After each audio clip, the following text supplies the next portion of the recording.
right, so May 13th, that's Wednesday.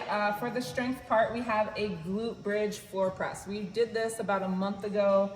If you didn't do it, they're very exciting. So we have 5 sets of 20 on each arm. That's going to be on a 2.5 minute clock. So 20 on one arm, 20 on the other. I don't really see a problem if you do 10 on one, you can go 10 on the other and go back and forth.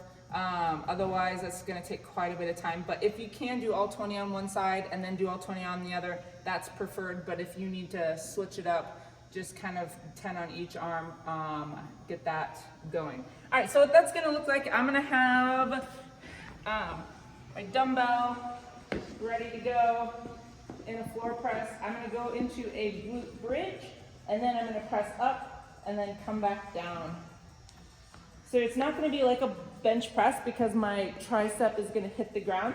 So it's only kind of like a half bench press. So I'm squeezing my butt, driving my heels into the floor each time, switching on each side.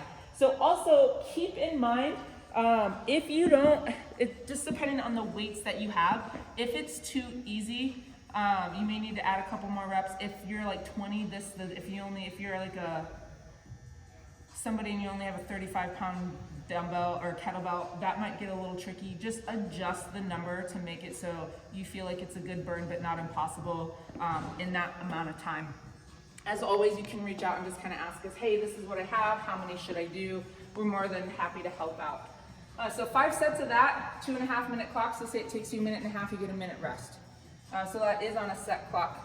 Then our Metcon, we have 2 rounds of an 800-meter run and then a 40 push press. If you have 2 dumbbells, 40 push press together. If, just like on this, if you only have one like kettlebell or one dumbbell, if it's a really light dumbbell for you, you'll probably do 40 on each arm. It's just gonna take a little bit longer, but you're still getting in the work. If it's a little bit heavier for you, it might just be 20 on one arm, 20 on the other. So be smart about that. Really ask yourself truly, like, what is the better option for me? You don't just pick whatever is going to be easiest for you, but what is going to be the best thing for you to pick on that. So you're going to get through 1 round, you're going to repeat for 2 rounds. The same thing on that run. If an 800-meter run is really challenging for you, I would maybe pare that down to a 600-meter or a 400-meter. If you can't run, but you have a rower, I would say a 1,000-meter row. If you have a bike, you could just go out for a mile or a mile-and-a-half bike ride, come back, then do the push press. Easy ways to sub in for that.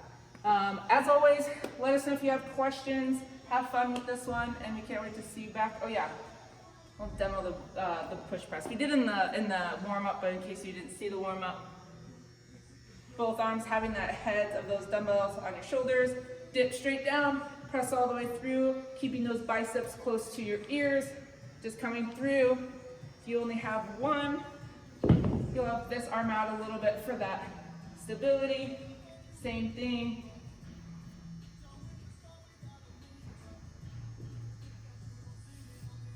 All right, now we'll sign off.